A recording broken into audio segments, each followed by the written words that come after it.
novas equipes, jovens, quer dizer, isso é uma pergunta que eu ia fazer. Como que era feito o treinamento dos especialistas, já que essa dificuldade de se operar em serviço público? Ainda se faz, há muitos anos, o Hospital das Clínicas, a Escola Paulista. Mas com alguma limitação, né? Uma limitação, então, que demora muito a desenvolver. E o que a gente fazia, então, pela sociedade? Nós criávamos cursos pela sociedade brasileira, e que esses cursos, as pessoas vinham até aquele serviço de referência, aquele serviço que tinha um grande número de cirurgias por semana, por mês. Esses cirurgiões vinham, ficavam durante uma semana, 2 semanas, acompanhando todas as atividades. Depois a sociedade oferecia um monitor para que esses, já eram cirurgiões do aparelho digestivo formados, com vasta experiência, oferecia um monitor que acompanhava esses serviços durante um bom tempo, até que aquele cirurgião lá, numa cidade do Rio Grande do Sul, uma cidade do Rio Grande do Norte, esse cirurgião pudesse passar pela sua curva de aprendizado sem nenhum grande dissabor, ou seja, tivesse um cirurgião experiente ao seu lado.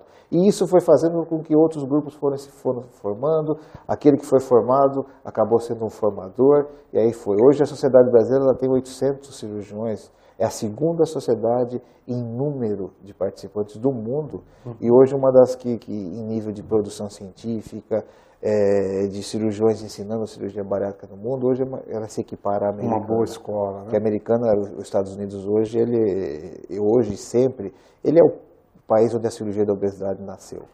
E existe uma parceria entre os cirurgiões e, por exemplo, os endocrinologistas para mudar, por exemplo, hábitos, implementar uma cultura mais saudável, eventualmente até com profissionais de educação física? Existe um trabalho também nesse sentido? Existe. Hoje a gente trabalha, são 800 cirurgiões e alguma coisa próximo de 400 que a gente chama de especialidades associadas, ou seja, são fisioterapeutas, endocrinologistas, clínicos, fisiologistas, fisioterapeutas, psiquiatras, psicólogos, ou seja, todos aqueles profissionais que trabalham ou que o doente bariátrico precisa no seu pós-operatório, já vem trabalhando junto na sociedade. A gente procura sempre que possível interagir com a sociedade. Hoje nós temos na área de endócrino, a ABESO, a SBEM, a Sociedade Brasileira de Endocrinologia. A todo momento o endocrinologistas vem falar para o cirurgião vai falar, mostrando que as duas coisas não competem.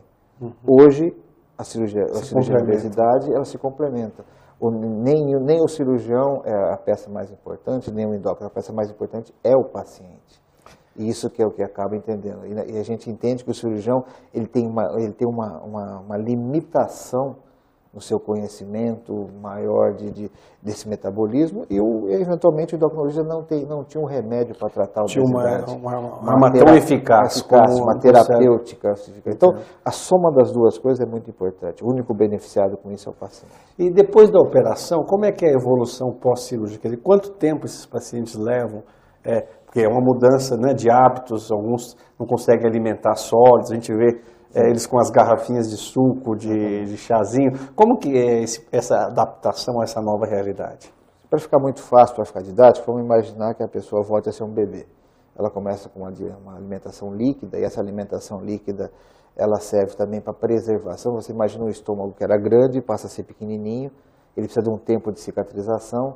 Então a alimentação, os líquidos, ela tem muito a ver também para que evite rompimentos e fístulas, ou seja, buraquinhos no estômago que vão causar infecções, que é um dos riscos da cirurgia. Depois do líquido, ele passa, junto com a nutricionista, a uma readaptação, a aprender a cortar bem o alimento, a mastigar, porque essa é a mudança de vida, esse é o conceito. Aquele paciente que acha que vai operar e daqui a um mês ele vai estar lá na padaria pedindo um sanduíche, dando 3 mordidas, ele vai sofrer um pouco mais. Ele vai ter que entender que ele vai comer o sanduíche, mas vai demorar 40 minutos, vai mastigar, como todos nós deveríamos fazer. Que ele vai ter que sentar à mesa, que ele vai ter que, botar o garfo, mastigar. Essa é a verdadeira cirurgia. Não é o estômago diminuído que vai levar, e sim a mudança gradativa. Então tem pacientes que se adaptam relativamente rápido, 4, 5 meses, e outros necessitam de mais acompanhamento, junto à nutricionista, junto à endócrina. Às vezes é preciso que a nutricionista vá almoçar um dia com a pessoa, no dia a dia dela, para ver quais são os erros, onde ele está. E essa é uma mudança mesmo de vida. Agora, dizem que na verdade a gente acompanha e vê, todo gordinho ele é feliz. E depois que ele emagrece, ele continua sendo feliz ou ele perde essa alegria, essa espontaneidade que eles geralmente têm? A maioria dos pacientes, realmente, eles melhoram muito a sua autoestima. Nós sabemos que hoje 80% dos pacientes obesos mórbidos sofrem de qualquer problema de transtorno desses de psicodepressivos e maníacos depressivos. Mas nós sabemos que isso melhora muito. Agora, tem uma porcentagem de pacientes que acabam se escondendo atrás da obesidade e põem a obesidade como uma desculpa a todos os seus insucessos. E o que a gente sempre diz muito claro, olha, daqui a um ano você vai ser a mesma pessoa, mas você vai ter uma quantidade de quilos a menos. E uma saúde melhor. Saúde melhor. Mas o que vai melhorar na tua vida vai depender daquilo que você quer fazer.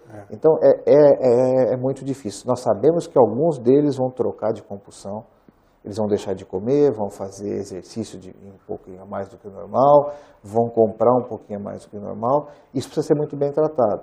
E aqueles que a gente nota, onde eles podem tentar ir ou bebida alcoólica, um pouquinho mais, a gente precisa estar sempre muito junto da família, muito atento, para que esse tipo de paciente não troque de compulsão.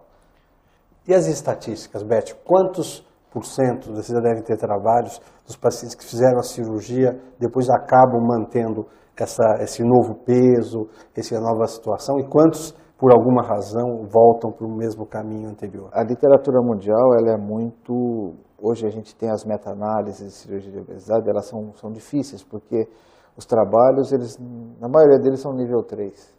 Ou seja, retrospectivas de caso, não são estudos duplo cego, randomizados, porque a cirurgia de obesidade, muitas variáveis, ela começou também do serviço privado e depois ela veio para a universidade. Só o Brasil, que foi um pouco ao contrário, que começou mais já na universidade, mas no mundo inteiro ela veio do privado para a universidade. Então os trabalhos mais antigos requerem um pouco mais de elaboração, mas mesmo assim a gente sabe que alguma coisa em torno de 8% das pessoas, elas podem voltar a ganhar peso e se tornarem não obesas mórbidas, mas voltarem a ser obesas. Por isso que é importante que a gente sempre diga para as pessoas que em 1 ano, 2 anos, qualquer cirurgia, qualquer coisa faz. Mas é preciso que ela mude o seu conceito de vida, pensando nos próximos 15, 10 anos. Porque senão, lá na frente, ela pode voltar voltar, não ser um obeso mórbido, mas deixar de ter essa situação que ela tem hoje muito boa de peso. Luiz Vicente Berti, vice-presidente da Sociedade Brasileira de Cirurgia Bariátrica, foi uma conversa agradável, quanta coisa nós pudemos aprender, né? E você que está aí nos vendo, tem um caso na família, quer dizer, eu acho que ficou uma mensagem muito clara, né, para o nosso internauta. É um problema que ultrapassa a questão da vaidade. É um problema de saúde, de bem-estar, você pode estar prevenindo uma série de complicações no coração, derrames. Então, realmente, a nossa dica hoje, do nosso programa Medicina Moderna, é que você procure alguém especializado. A sociedade tem um endereço na internet? www.sbcb.org sbcp.org.br Então, CB. E qualquer dúvida, a nossa produção também pode ajudar, a gente pode encaminhar diretamente para que vocês possam, então, ouvir a informação de quem deve ser realmente dada essa informação. Então, uma boa semana a vocês, espero que tenham gostado e até o nosso próximo Medicina Moderna.